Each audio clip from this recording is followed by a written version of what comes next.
Hey there, everyone, and welcome to this video. I'm Cassandra from CassandraTyndall.com. It's great to be back with you. I realize it's been a little bit of a hot minute since I've done an update. So today I want to talk about the transit that I guess that most people are feeling a little maybe curious / concerned about, and that is Venus's upcoming retrograde and her dance with Pluto over the next couple of months. So before we discuss that, I want to take this moment just to let you know that at the end of the month, December 29 and 30, I'm offering a two-part workshop all about the astrology of 2022. So we'll spend some time together on the first day, analyzing the lay of the land for the next 12 months. And then on the second part of the series, we'll be looking at topics to do with perfections, different time lords, to start to figure out, okay, well, how does the astrology of 2022 apply to me and apply to my chart?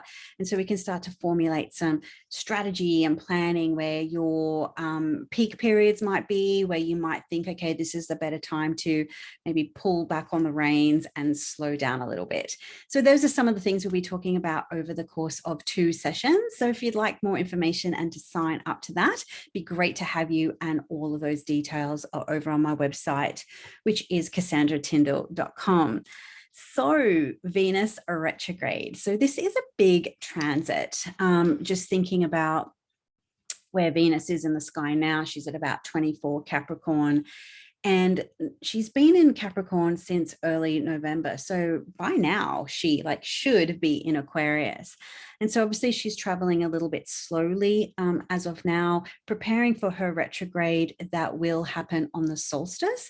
And she will be moving backwards from Earth's perspective up until around the end of January, sort of around January 25, 26 from memory.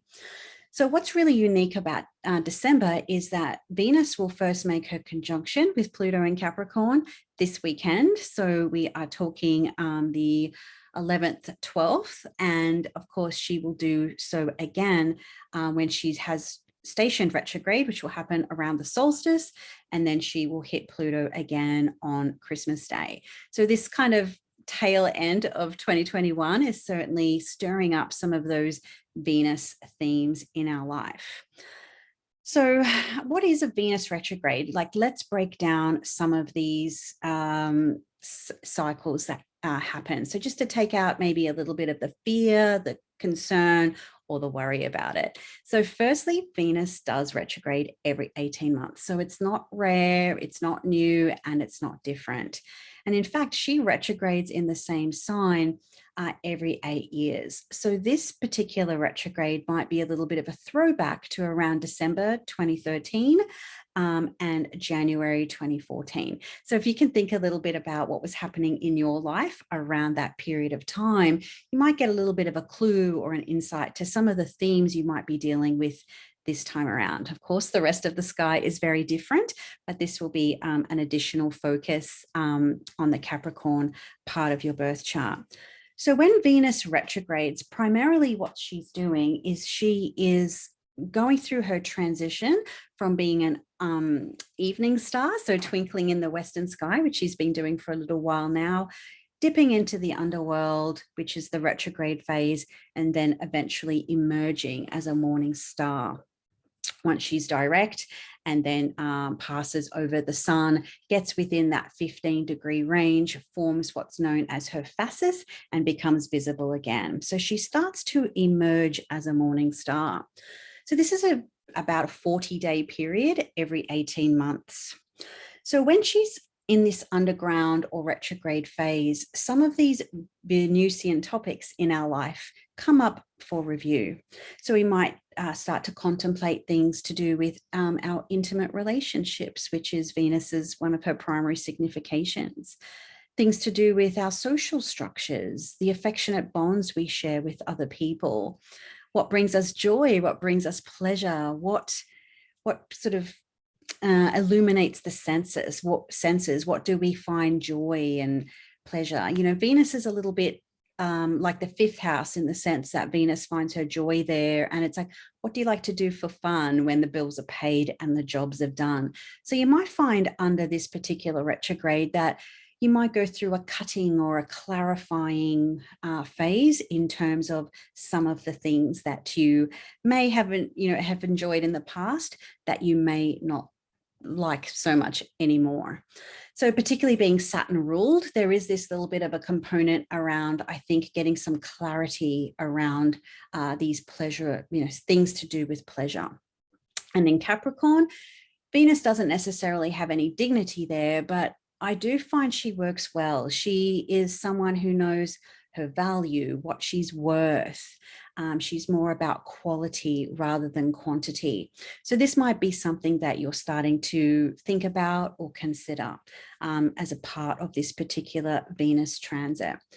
So Venus can also bring, a sense of dis-ease in some of these particular topics. So we might see some shake-ups or unrest socially. So that could be on the personal and on the collective as well. We might see a little bit of upsets in harmony in a relationship, our social contracts, maybe some of our responsibilities and obligations we don't want to uphold anymore. We want them to change in some way, shape, or fashion. When Venus retrogrades, we often do see a little bit of gossip or scandal in the news, and I think that there'll be plenty of that in this particular transit, and a bit more on that later. Venus retrograde, for my money, is one of the most felt of all the retrograde transits. She's, deeply personal. What do we desire? What do we want? And the question often comes up, well, do I want what I once said that I wanted? And that might be something that comes up under this particular transit. So by nature, Venus seeks togetherness. So during this time, you might find you might seek a little bit more separateness or aloneness, or need more stillness to contemplate and consider some of these storylines for you. So you might start to take stock of how you have traded maybe your happiness for something or somebody else. How have you maybe put up with something that maybe was a little bit less than, and where do you want to level up in some respects? So as I mentioned, Venus in Capricorn is very much about equality as opposed to quantity. So she knows what she wants. And so under this Saturn rulership, it might be coming back to something that speaks of what is essential and what is really necessary, as opposed to the frivolous or the inessential. So once Venus starts rising as a morning star, I think this will start to happen sort of from January 9, she conjoins the sun. And then once she gets that 15 degrees of separation, she, becomes visible as that morning star. Venus will start to take on a more yang expression. It's like, okay, I've run the gauntlet, I've gone into the underground, I've been initiated into, the fires of Hades and come out the other side. Now I know what I want, I know what to do, and I know how to get it. So we get this real more embodied Xena warrior princess type of archetype. One thing I often describe when we talk about Venus retrograde, and apologies if you did not watch Game of Thrones. I don't even think I watched season 8, all said and done. And probably, this Venus retrograde might be a little bit about, be interesting to see what happens, but I'm on another tangent there. But one thing I wanted to kind of bring up was the character of Sansa. She was just a young, sort of fair maiden, daughter of the King of the North, and she was kind of thrown into the pack of wolves and married into another family, sort of sold off, and went through all these kind of gruesome experiences. But through that process of shedding her own, through being initiated and then sort of becoming empowered and shedding parts of her old desires and what she thought she wanted, and she started to formulate her own. And by the end of that series, she was this really empowered, feminine archetype that wasn't to be messed with. So that's, to me and my mind, that's a little bit how we can sort of encapsulate this particular Venus retrograde. She will come out empowered. So no longer this sort of damsel in distress, but now a queen who knows her worth, knows her value, and knows what she desires. And so sometimes as we start to know that we're about to be initiated into a process of questioning, or things feel itchy or scratchy within, or they start to feel uncomfortable, when we go into these phases of questioning, it can feel really destabilizing. So again, it's a big process. So obviously these upcoming conjunctions with Pluto, the first one this weekend, the second one on Christmas Day, it could but definitely bring some perhaps acute issues, but it will definitely just kind of really help to punctuate this larger process. Obviously, Venus retrograde can bring up relationship tensions, being the natural significator of relationships.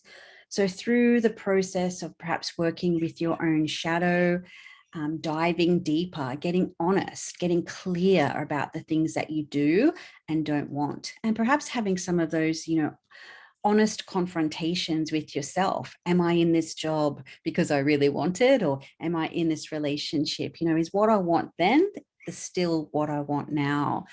So even though it can be a little bit daunting, a little bit scary, it is the process of leveling up. So it might encourage you to shape up or ship out of a situation that is dying or having, or decaying in some way. It can help you to evolve or grow deeper within your relationship from an intimate standpoint, or maybe it's your relationship to money or your social connections, if it's your 11th house, for example. And this, through going deeper, through facing shadows, through opening wounds and examining them, is where we can really start to get a new level of intimacy, get those stronger bonds, which is what Venus in Capricorn is ultimately seeking. She wants things that are long lasting. So when she retrogrades, and of course, when she does so with Pluto, it is about, well, is this really long lasting? Is this what we want? Are we prepared to kind of batten down the hatches and figure things out? Or are we going to go our separate ways, proverbially speaking? So it is a little bit of a test, like a bit of a relationship test. I remember I guess someone who was an important part of my life many moons ago, who happened to be a Capricorn. Whenever there was relationship drama in her life or my life, she always used to say, you got to shake it up, you got to shake it up. And so when we shake it up or dive in deeper, we get that chance to be vulnerable. We get that chance to be honest. We get that chance to be intimate, which is what ultimately creates those strong bonds. Otherwise, we're just doing the Venus, the saccharine stuff, glossing over the top, she'll be right, mate, or turning a blind eye. So the Venus retrograde as an encapsulated process is really about, where have you turned those blind eyes and perhaps sacrificed your own joy, happiness, or pleasure, and accommodated the needs and desires of something or someone else. So because of this Venus retrograde and being the natural significator of relationships, this doesn't necessarily mean it will always have a relationship like quality in your birth chart.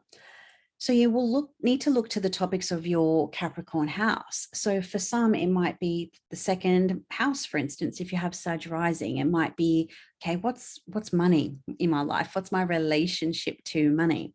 If it's your career, you might be thinking about, well, what's my direction for 2022? Like maybe I need to reevaluate my relationship to my career and my overall life direction. So it's going to be really important to have a look at the house. Like for me personally, it is my 8th. And so I have had a death in the family. I had a significant death in the family this year. So I have found myself starting to reflect on that, going deeper into that again as a part of a process. I've also noticed just starting to think about money in a long-term fashion. So we're talking about savings, investments, relationship to debt, and really just kind of thinking about, okay, well, how do I want to maybe restructure some of my sort of finances, and where do I want to be going through the next 8 years? Okay. Remember, Venus in Capricorn is an 8-year process.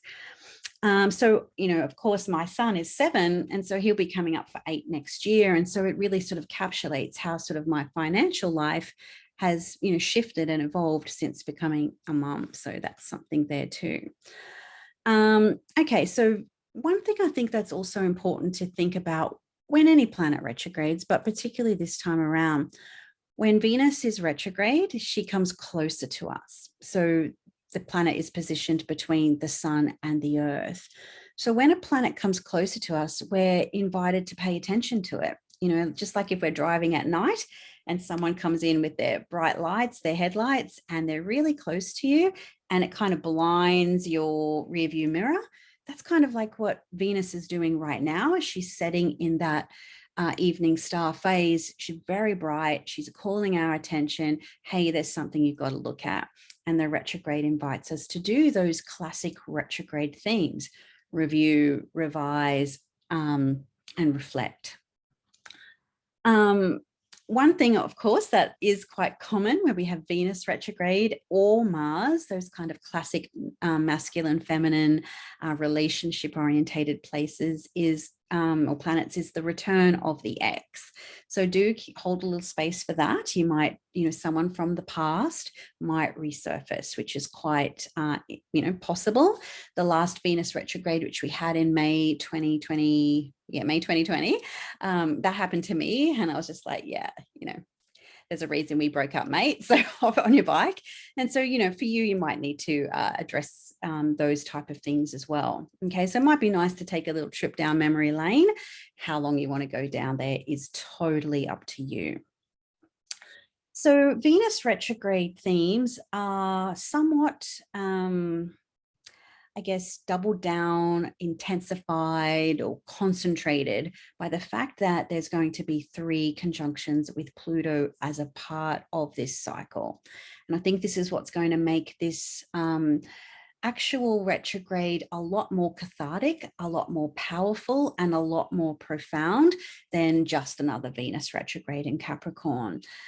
And this is, I think, going to be, it's a little bit off tangent, but I've got a few ideas around this being a bit of a swan song transit as a part of Pluto starting to wind up in Capricorn.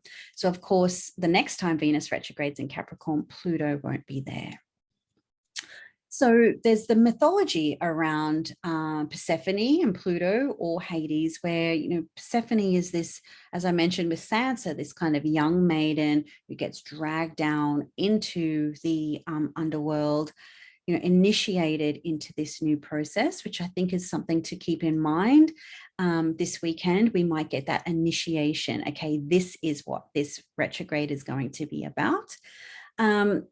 Hades sort of has his way with Venus, and then she rises back up into the underworld in that empowered, queenly phase.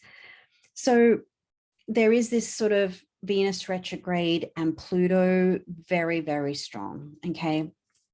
And these themes are more, they're going to show up more potentially in more literal ways, but can also bring up a lot of healing and a lot of renewal. Yeah, Pluto is kind of cast off as this sort of dark lord and this scary underworld character, but often it's not until we can look at the shadows or the unconscious, or you sort of penetrate something and look more deeply into it, is where we can really detoxify, bring all the gunk to the surface so it can be finally healed. So it can be a very empowering transit. But the problem with empowerment is when you recognize that you need to be empowered, then at some level you've given that power away. So Venus retrograde can be about reclaiming that power, or recognizing, hey, that's a dynamic I no longer need, and reclaiming your power in that way, in some way, shape, or form.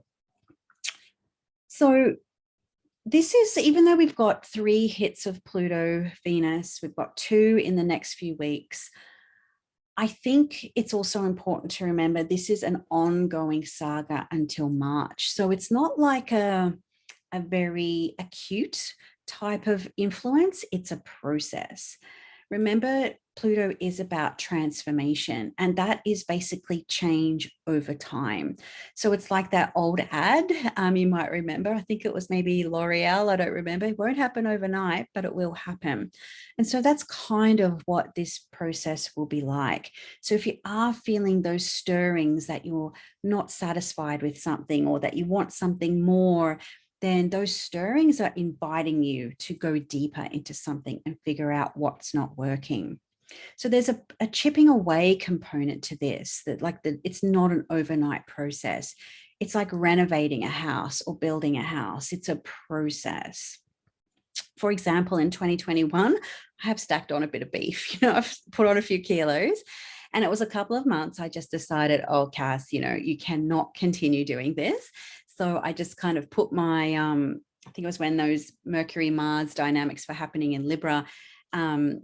And I was just like, right, Cass, just get back in there, reclaim my reputation as being the Cassinator, shed these kilos, get strong again, and, refocus. And so I've been at that for about a couple of months now. I'm about 5 kilos down. So I'm starting to feel like my old self and starting to look like my old self again. And so, that's 2 months in the making. And I expect that, this Venus process will be a big part of that for me. But it's not something that just happens overnight. Like one meal or one session in the gym is not going to change your body.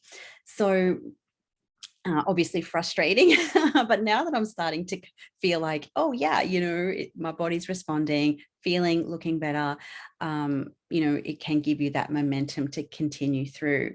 So clothes are looking better, lifts are getting better, and it takes time, and it is a grind, and it is a process. And just like any other signification, so maybe it is a relationship situation for you, maybe it's a money situation for you. When you realize what the problem is, you look at it, you examine it, you repair it, but then it also takes the maintenance. And that's the key here with Venus and Capricorn. We're looking for solutions to problems that can be long lasting as well. So a few things that I expect to see with this transit. I have been keeping my eye on this trial. I'm not sure of the correct pronunciation of her name, but maybe it's Ghislaine Maxwell. So the whole sex trafficking situation, the Jeffrey Epstein thing. So to me, that feels very symbolic of what is happening with this particular transit. Venus retrograde conjoined Pluto. And interesting enough, this woman has a stellium of planets in Capricorn. And so, yeah, that's very active. One thing I got wind of too is a few social media accounts that are reporting on this particular thing. So I've been keeping updates on that. Now, I think with the Pluto piece here, it's a very subtle influence, okay, but it's also very powerful. So there is lots of shadows here. The reporting is subtle. We're not seeing a lot of details. It's not like this airing of dirty laundry, but it's also still a very powerful situation for this. So I don't want to go into that too much because it's obviously not pleasant, but it does show how sometimes you've got to expose darkness in order to sort of heal it. Okay. And so that's what I'm hoping will come out on a big Plutonian scale. And another interesting thing that I am looking forward to keeping my eyes on is, I guess, a little bit more of a morning star component of what's happening with Britney Spears at the moment. So she does have Libra rising, which puts Venus as her ascendant ruler. And in her birth chart, I believe it's about 23 Capricorn with the South Node. And so she's been released from her conservatorship. She's now got all freedoms back. So she's almost like, warrior woman, empowered and being her true self, which is such a beautiful thing to see. But I did see on her social media that I think she's going to be doing a tell-all on Oprah. So here we've got like a little bit of scandal and gossip too, this kind of airing out the dirty laundry. So this particular Venus Pluto conjunction is happening on her natal Venus and South Node, which is in her 4th house. So she's going on the Oprah show to basically sell out her whole family and do a tell-all interview with her. So I guess that's sort of the other side of the Pluto transit, where she is empowered and able to use what happened to her as perhaps a tool, a source of strength, and what have you. So in summary, it is a process. It is a subtle but powerful. And when you transit and when you come out the other side, it's definitely, you'll be glad it's over, but you'll also be glad that you've been through it. When I see big Pluto transits, I always think of the Winston Churchill quote, "The only way out is the way through." And I remember when Pluto first moved into Capricorn, it opposed my sun. My sun is in early Cancer. And I remembered it just feeling like going into a tunnel. I just wanted to go underground. I didn't want to be that sort of jovial person that everyone knows, available to other people, which is kind of where my life was at that time. And, I just sort of really wanted to go underground and hide. So, this is sometimes what happens with Pluto. But again, you have your season of transformation, just like the caterpillar will go into the cocoon, break itself right down to emerge beautiful, healed, and free, which is, I think, a beautiful symbol for for Britney Spears right now. But of course, it never happens overnight. Just as it doesn't happen to the butterfly overnight, it doesn't happen to Venus. And so in this particular instance, it's going to be a peak energy through until about March 6, March 2, perhaps. So I'd love to hear more about your Venus in Capricorn experiences. What are you looking forward to the retrograde? What are you a bit nervous about? Where in your chart is it happening? I'd love some comments below. And if you've liked this video, please like and subscribe it. And that will help more people navigate this potentially interesting transit. So until next time, I'll